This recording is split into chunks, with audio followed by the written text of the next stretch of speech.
Aujourd'hui, je vais résumer l'un de mes livres préférés, intitulé « Les secrets d'un esprit millionnaire », écrit par Hervé Ecker. Dans ce livre, Ecker parle de 17 différences principales entre les gens riches et les gens pauvres. Gardez à l'esprit que lorsque je parle de millionnaires, je fais référence aux personnes qui ont gagné leurs millions par des moyens légaux, éthiques et moraux. Et quand je dis pauvre, je ne veux pas déprécier les gens pauvres. En fait, j'ai été pauvre la majeure partie de ma vie. Quand je dis pauvre, je fais référence à leur état d'esprit. Si vous regardez la vidéo jusqu'à la fin, vous pouvez dire que vous avez lu ce livre parce que j'ai couvert les 17 différences d'une manière très simple. Première différence. Les riches pensent grand, les pauvres pensent petit. Avez-vous déjà fait des courses et passé plusieurs heures dans plusieurs magasins pour trouver les produits les moins chers afin d'économiser 50 à 60 centimes? Si vous avez fait cela, vous avez une mentalité de pauvre. Je suis désolée de dire cela, mais laissez-moi vous expliquer. Bien sûr, ce n'est pas une mauvaise chose d'économiser de l'argent pendant que vous faites vos courses, mais cela change quand il s'agit de savoir combien vous économiserez par rapport au temps que vous passerez pour cette économie. Si vous passez 1 heure à chercher les oranges ou les tomates les moins chères pour économiser 60 centimes, la valeur de votre heure est de 60 centimes. En comparaison, les personnes riches ne se soucient pas d'économiser 60 centimes. Elles comprennent la valeur de leur temps et pensent constamment à des projets ou à de nouvelles choses qu'elles peuvent faire pour que la valeur de leur heure soit égale à 6 000 $ ou 60 000 $. Deuxième différence. Les riches choisissent d'être payés en fonction des résultats. Les pauvres choisissent d'être payés en fonction du temps. J'entends très souvent des gens se plaindre qu'ils méritent un meilleur salaire simplement parce qu'ils travaillent pour l'entreprise depuis plus de 5 ans. Mais en réalité, les choses ne se passent pas ainsi. Par exemple, si je passe 80 heures à produire une vidéo de mauvaise qualité, la regarderez-vous simplement parce que j'y ai consacré 80 heures? Bien sûr que non. Vous ne vous souciez pas du temps que j'ai passé. Vous ne vous souciez que de savoir si la vidéo est bonne pour vous ou non. Si ce n'est pas le cas, vous arrêtez de la regarder. Personne ne se soucie du temps que vous consacrez à quoi que ce soit. La vraie question est de savoir si vous pouvez fournir quelque chose de valable. Il s'agit du résultat, pas de l'effort ou du temps passé. Troisième différence, les riches pensent les deux. Les pauvres pensent l'un ou l'autre. Les pauvres pensent qu'il n'y a pas assez et qu'on ne peut pas tout avoir. Les riches pensent qu'il y a assez pour tout le monde et qu'on peut avoir tout ce qu'on veut vraiment. Les pauvres croient à la rareté. Les riches croient en l'abondance. Voulez-vous une carrière réussie ou une bonne relation avec votre famille? Pourquoi pas les deux? Voulez-vous vous concentrer sur les affaires ou vous amuser et jouer? Voulez-vous une petite amie blonde ou brune? Pourquoi pas les deux? La dernière était une blague, mais vous avez compris l'essentiel. Les riches veulent toujours les deux. Les pauvres en choisissent toujours un. Les pauvres voient le monde comme un gâteau et croient que tout le monde va prendre une part et que le gâteau sera bientôt fini. D'un autre côté, les riches voient le monde comme un buffet ouvert. Une fois le plat terminé, la serveuse en rajoute et vous pouvez manger autant que vous voulez. Les pauvres pensent qu'ils doivent choisir entre l'argent et les autres aspects de la vie. Mais devez-vous choisir entre l'argent et le bonheur? Non, bien sûr que non. L'argent est important et le bonheur l'est aussi. Vous pouvez avoir les deux. De nombreuses personnes ont des sentiments négatifs à l'égard de la richesse. Ils pensent que devenir riche vous rend mauvais. C'est pourquoi ils pensent qu'ils doivent choisir entre être riche et être une personne gentille. Ils choisissent donc d'être gentils et de rester fauchés. Vous avez probablement entendu quelqu'un dire « cette personne a vraiment changé après être devenue riche » ou « l'argent a beaucoup changé cette personne ». Je crois vraiment que l'argent ne change pas. L'argent fait de vous davantage ce que vous êtes déjà. Si vous êtes une personne gentille, l'argent fait de vous une personne gentille et riche. Si vous aimez aider les autres, l'argent vous donne la possibilité d'aider encore plus de gens. D'un autre côté, si vous êtes un crétin, l'argent fait de vous un crétin riche. Si vous faites des choses mauvaises après être devenu riche, cela signifie que vous étiez déjà mauvais. Avoir de l'argent ne fait que le rendre évident. Quatrième différence. Les riches se concentrent sur les opportunités, les pauvres sur les obstacles. C'est ma préférée. Chaque fois que j'ai une nouvelle idée, je la partage avec les gens pour avoir un retour. Il est très rare de voir quelqu'un qui reconnaisse les problèmes liés à l'idée mais qui, en même temps, se concentre sur les opportunités qu'elle peut apporter. Presque tout le temps, j'entends des tonnes de gens me dire que mon idée va échouer. Et c'est ainsi que pensent les pauvres. Ils voient constamment des obstacles, des risques et se concentrent toujours sur les problèmes, alors que les riches se concentrent sur les opportunités. Les pauvres font des choix basés sur la peur. Leur esprit est constamment à la recherche de ce qui ne va pas ou pourrait ne pas aller dans n'importe quelle situation. Leur principal état d'esprit est « et si ça ne marche pas ?» ou plus souvent « ça ne marchera pas ». Je ne me dis pas qu'il ne faut pas s'occuper des problèmes. Bien sûr, gérez les problèmes lorsqu'ils se présentent, mais ne laissez pas la peur et les problèmes vous arrêter. Si vous vous concentrez sur les problèmes, vous aurez des problèmes. Si vous vous concentrez sur les opportunités, vous aurez des opportunités. C'est une simple loi universelle.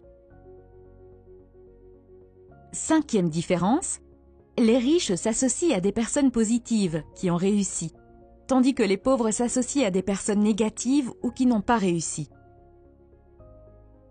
En bref, si vous voulez voler avec les aigles, ne nagez pas avec les canards.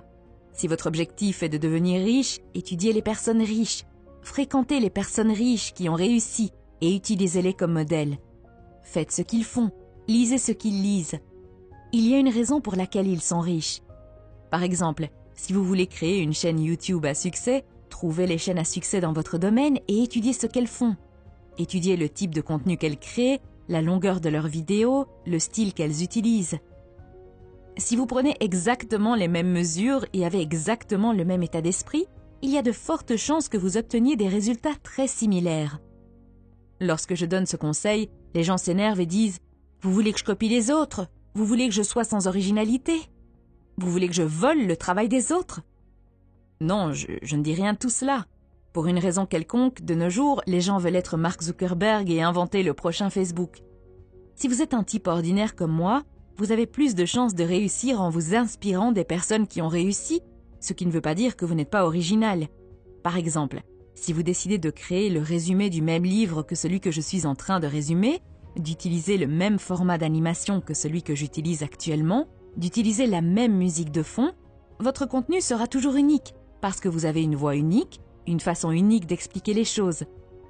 Même si vous faites la même chose, votre contenu sera toujours différent du mien. D'ailleurs, vous avez probablement remarqué qu'il existe déjà de nombreuses chaînes qui font exactement la même chose que moi. Mais malgré cela, cette chaîne va constamment se développer. Ne vous méprenez pas, je n'essaie pas de me vanter ou de dire « Regardez comme ma chaîne est géniale ». La raison pour laquelle je parle de moi est que vous et moi pouvons nous identifier facilement. Si je vous donne l'exemple du fondateur d'Amazon, Jeff Bezos, il vous sera probablement difficile de vous identifier à son histoire. Mais vous et moi sommes deux personnes simples qui essaient de s'améliorer. Une autre plainte que j'entends souvent est que je n'ai pas de personnes riches autour de moi. Alors comment puis-je m'entourer de personnes riches et qui ont réussi? Écoutez, vous n'êtes pas obligé de les avoir, vous pouvez simplement trouver des personnes qui ont réussi et lire leurs livres ou regarder leurs vidéos. Tu ne peux pas demander à Arnold Schwarzenegger de passer du temps avec toi pour que tu puisses l'étudier et te mettre en forme. Mais tu sais qu'il a des tonnes de vidéos et qu'il a écrit un livre. Alors pourquoi ne pas lire son livre ou regarder ses vidéos? Personnellement, je n'ai pas d'amis riches dans mon entourage. Les auteurs de ce type de livres sont des amis riches pour moi. Je traîne avec eux en lisant leurs livres, en regardant leurs vidéos et en écoutant leurs podcasts. 6e différence. Les riches savent ce qu'ils veulent et s'engagent à l'obtenir. Les pauvres veulent simplement être riches. Imaginez que vous et votre ami traînez dans le centre-ville et que vous voulez manger une baguette. Votre ami s'approche du stand et dit « Bonjour, je veux acheter une baguette. Donnez-moi une baguette, s'il vous plaît. » Le vendeur derrière le stand sera probablement confus et demandera quel type de baguette votre ami veut, car il existe de nombreux types de baguettes. C'est exactement la même approche que les pauvres utilisent lorsqu'il s'agit de devenir riches. Ils veulent simplement être riches, mais ils ne savent pas à quoi ressemble une vie riche pour eux. Si vous ne savez pas exactement ce que vous voulez, la fille qui vend la baguette vous donnera la baguette de son choix et vous partirez. Imaginez maintenant que vous vous approchiez et que vous disiez « Bonjour, je veux une baguette de thon avec du fromage fumé, mais je ne veux pas ce type de pain. Donnez-moi ce pain complet avec des graines de tournesol. Ne mettez pas d'oignon, mettez du concombre, de la tomate et faites-le griller. » Devinez quoi? La fille va vous donner exactement ce que vous avez demandé. De la même façon, les riches n'envoient pas de messages contradictoires. Seuls les pauvres le font. La raison numéro 1 pour laquelle la plupart des gens n'obtiennent pas ce qu'ils veulent est qu'ils ne savent pas ce qu'ils veulent. Vous devez savoir à quoi ressemble une vie riche pour vous et avoir un plan pour y parvenir. Par exemple, pour moi, une vie riche signifie avoir la liberté de travailler quand je veux, où je veux. Je veux pouvoir prendre un taxi quand je veux. Je n'aime pas prendre les transports en commun et me sentir en sueur, surtout si je dois me rendre à une réunion importante. Lorsque je vais au restaurant, je veux pouvoir ouvrir le menu et choisir ce que je veux, sans regarder d'abord la colonne des prix. Je veux pouvoir emmener mes parents en vacances 2 fois par an. Je veux pouvoir aider les gens qui m'entourent lorsqu'ils ont des difficultés financières. Je veux pouvoir me réveiller à 11 h le mardi et aller me promener dans le parc et respirer, tout simplement. Je veux pouvoir aller à la salle de sport au milieu de la journée et revenir quand j'en ai envie. C'est ma vie riche et j'ai le plan pour y arriver. Différence numéro 7. Les personnes riches sont prêtes à se promouvoir et à faire valoir leurs valeurs. Les gens pauvres ont une opinion négative de la vente et de la promotion. Permettez-moi de l'expliquer ainsi. Si vous aviez un remède pour une maladie quelconque, le cacheriez-vous à une personne qui en souffre? Je ne le pense pas.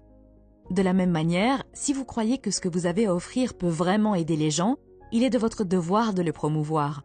C'est votre obligation de le promouvoir. En ne le promouvant pas, vous rendez un mauvais service aux gens. Peut-être que le produit que vous vendez est le produit qui peut changer ma vie, mais si vous n'en faites pas la promotion, je perds la chance de changer ma vie. Le refus de la promotion est l'un des plus grands obstacles à la réussite.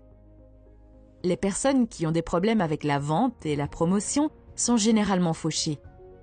Comment pouvez-vous créer un revenu important dans votre entreprise si vous n'êtes pas prêt à faire savoir aux gens que votre produit ou vos services existent? Quel que soit votre travail, vous devez être doué pour la vente et la promotion. Presque tous les aspects de notre vie impliquent la vente. Par exemple, lorsque vous essayez de convaincre votre partenaire d'aller au restaurant au lieu de faire du shopping, vous vendez. Lorsque vous essayez de convaincre votre fille d'étudier, vous vendez. En fait, en ce moment même, je suis en train de vendre. Je vous vends ma vidéo et vous la payez avec votre temps. Vous payez avec des minutes de votre vie. Et je n'ai pas honte de vous vendre ma vidéo. Je n'ai pas honte d'en faire la promotion et de vous demander d'appuyer sur le pouce bleu et de vous abonner, parce que je sais que les idées de ce type de livre peuvent vraiment vous aider à changer votre état d'esprit.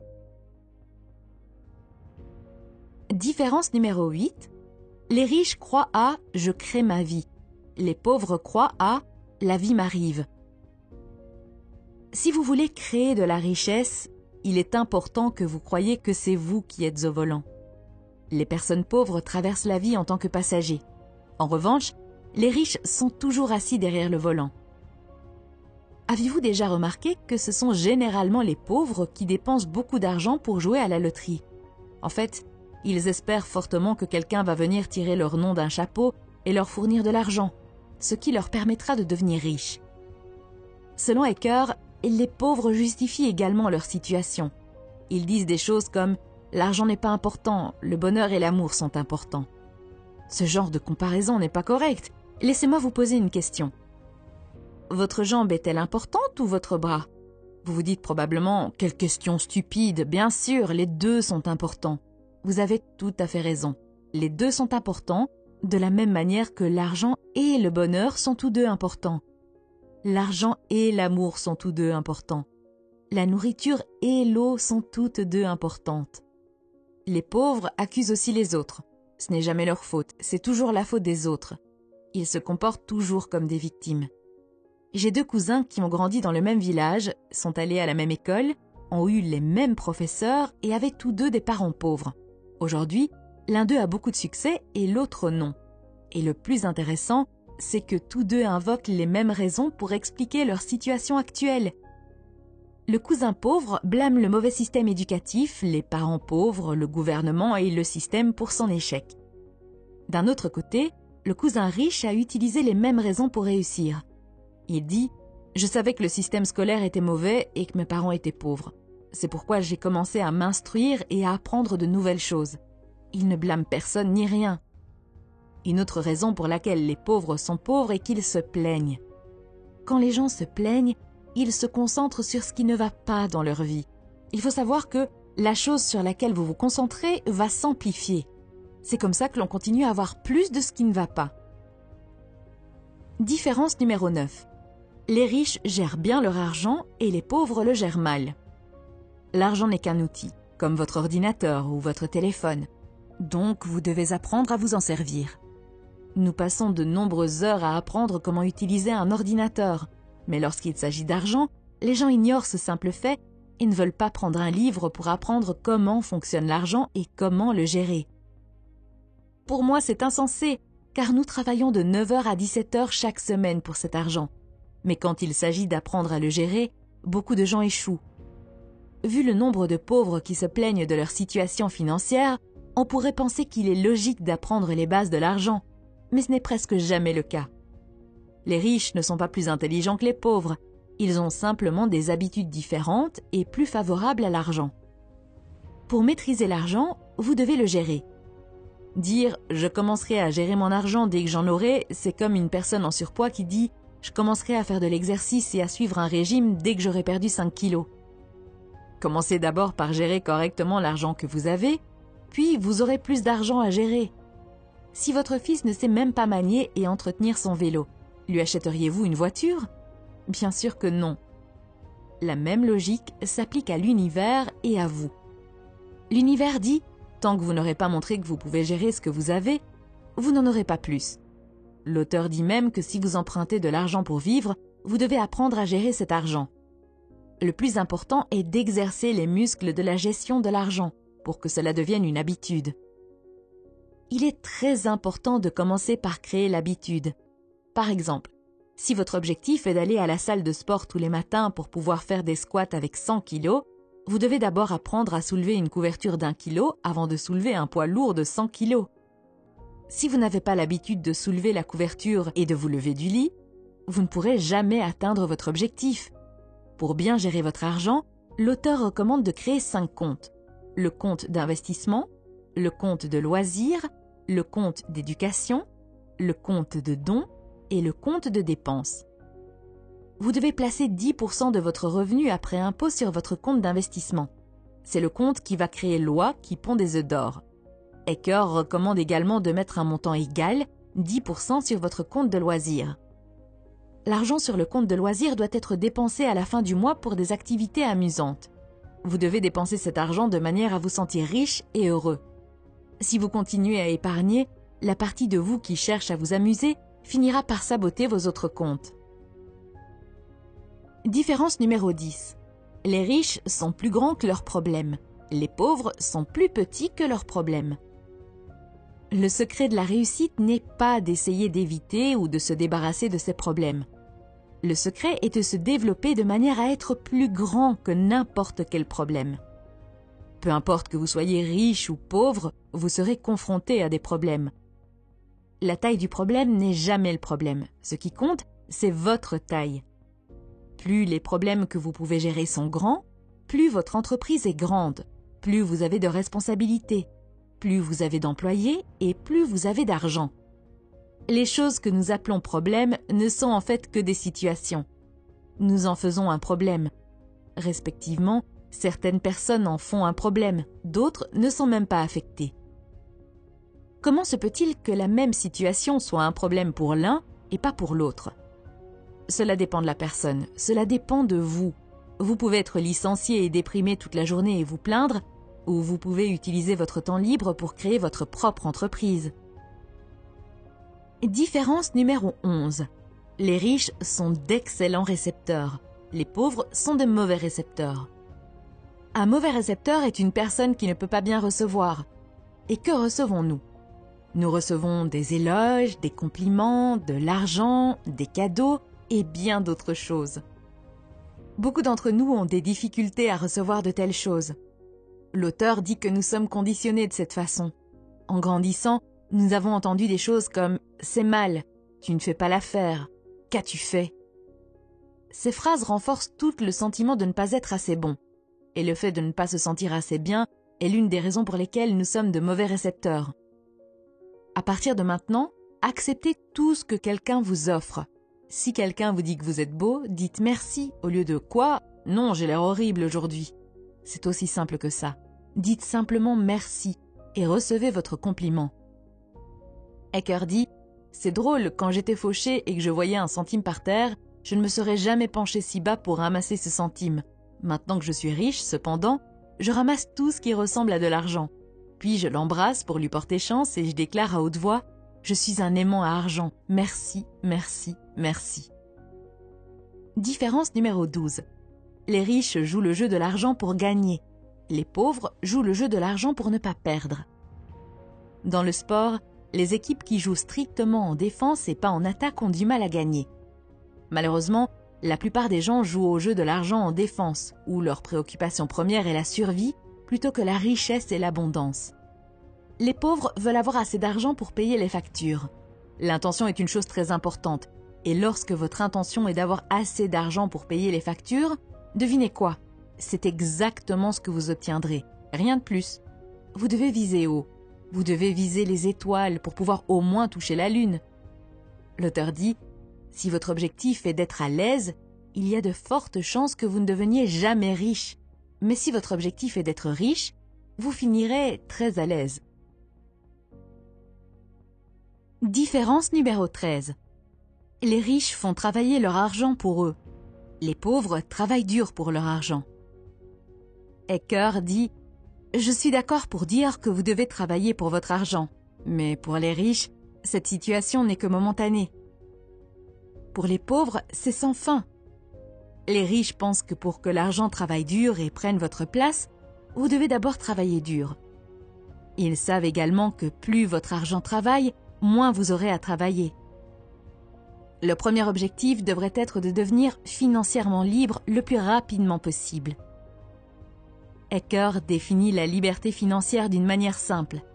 La liberté financière, c'est la capacité de vivre le style de vie que vous désirez sans avoir à travailler ou à dépendre de quelqu'un d'autre pour l'argent. Et comment cela est-il possible? Vous avez besoin d'un revenu passif.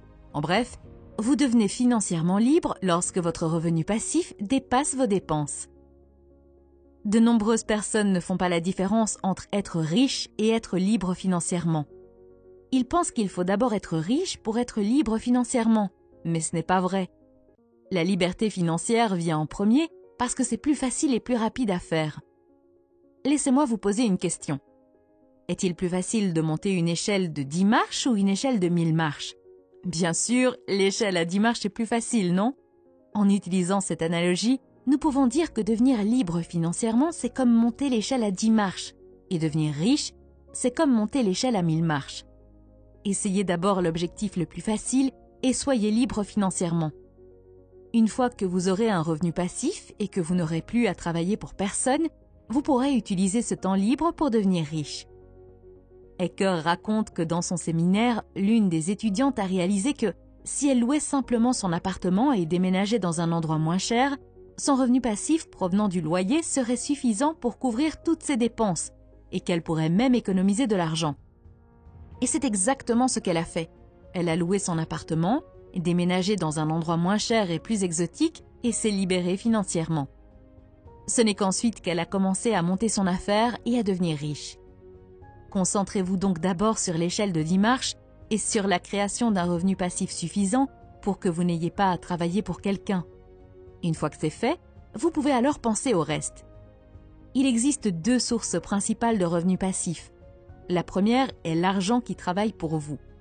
Il s'agit des revenus d'investissement provenant d'instruments financiers tels que les actions, les obligations ou d'autres actifs qui prennent de la valeur. La deuxième grande source de revenus passifs est l'entreprise qui travaille pour vous. Il s'agit de générer des revenus continus à partir d'entreprises dans lesquelles vous n'avez pas besoin de vous impliquer personnellement pour que l'entreprise fonctionne et vous apporte des revenus. L'exemple le plus simple de cela peut être l'immobilier. Différence numéro 14. Les riches se concentrent sur leur valeur nette. Les pauvres se concentrent sur les revenus de leur travail. Lorsqu'il s'agit d'argent, la question que l'on pose le plus souvent est « Combien gagnez-vous » La question « Quelle est votre valeur nette » est rarement entendue.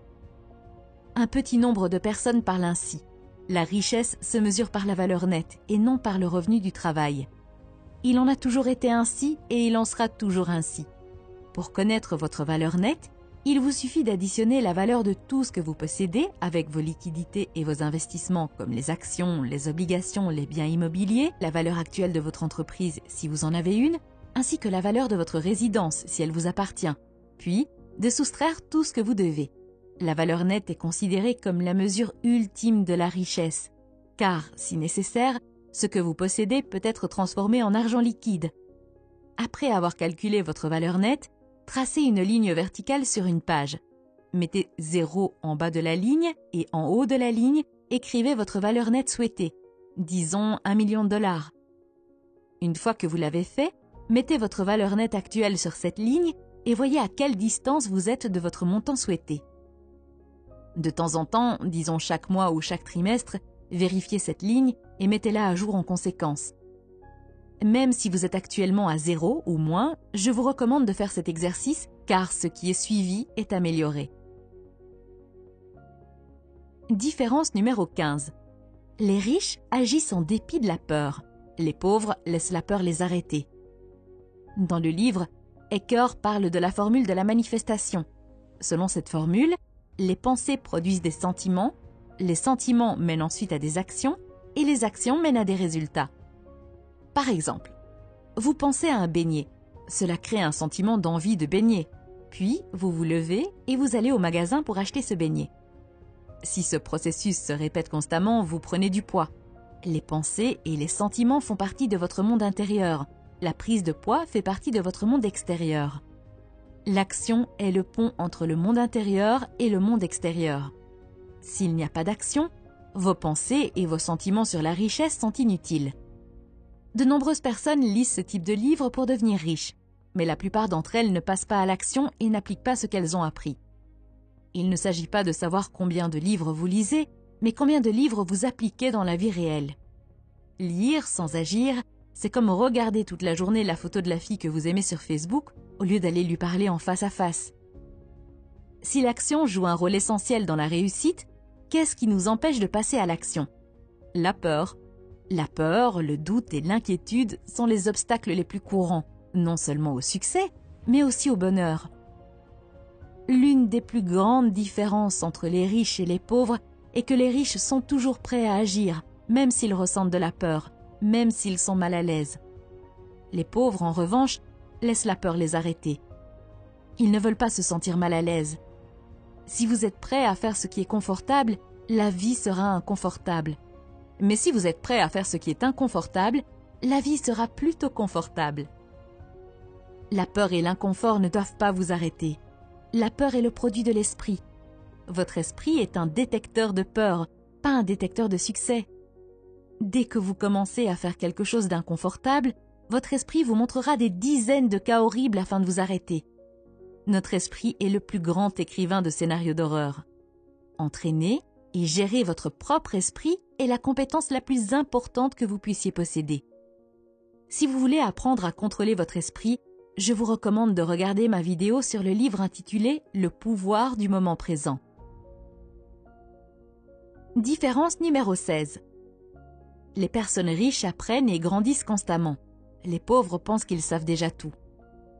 Ecker dit que les 3 mots les plus dangereux sont « je sais que ». La question est « comment savez-vous que vous savez quelque chose ?» Voici la réponse. Si vous le vivez, vous le savez. Sinon, vous en avez entendu parler, vous l'avez lu ou vous en parlez, mais vous ne le savez pas. Franchement, si vous n'êtes pas riche et heureux, il y a de fortes chances que vous ayez encore beaucoup de choses à apprendre. L'argent, le succès et la vie. Considérez ceci. Si vous n'avez pas autant de succès que vous le souhaiteriez, c'est qu'il y a quelque chose que vous ne savez pas. Si vous n'êtes pas riche, cela signifie qu'il y a beaucoup de nouvelles choses que vous devez apprendre et appliquer. Si vous continuez à faire ce que vous avez toujours fait, vous continuerez à obtenir ce que vous avez toujours obtenu. Différence numéro 17. Les riches admirent les autres riches et ceux qui ont réussi. Les pauvres en veulent aux riches et à ceux qui ont réussi. Quand j'étais au lycée, il y avait un homme très riche, et à chaque fois que je le voyais passer dans notre quartier avec sa nouvelle Mercedes, j'entendais de nombreuses histoires négatives sur sa vie luxueuse. Lorsque je demandais aux gens s'ils savaient ce qu'il faisait dans la vie, personne n'était capable de me donner une réponse précise, mais presque tout le monde supposait qu'il faisait un travail criminel et qu'il était mauvais. Plusieurs années plus tard, j'ai eu l'occasion de parler à cette personne lors de mon stage et j'ai appris qu'il avait passé la majeure partie de son enfance dans la pauvreté, ce qui l'a motivé à travailler plus dur et à devenir PDG. Après avoir connu cette personne et entendu l'histoire de sa vie, j'ai réalisé que les pauvres regardent souvent la réussite des autres avec ressentiment, jalousie et envie. C'était la dernière différence. S'il vous plaît, mettez votre idée ou leçon préférée par rapport à cette vidéo dans les commentaires. Si cette vidéo vous a aidé, ne serait-ce qu'un peu, n'oubliez pas non plus de mettre un pouce bleu. Cela aide beaucoup la chaîne et me motive à résumer plus de livres. À bientôt!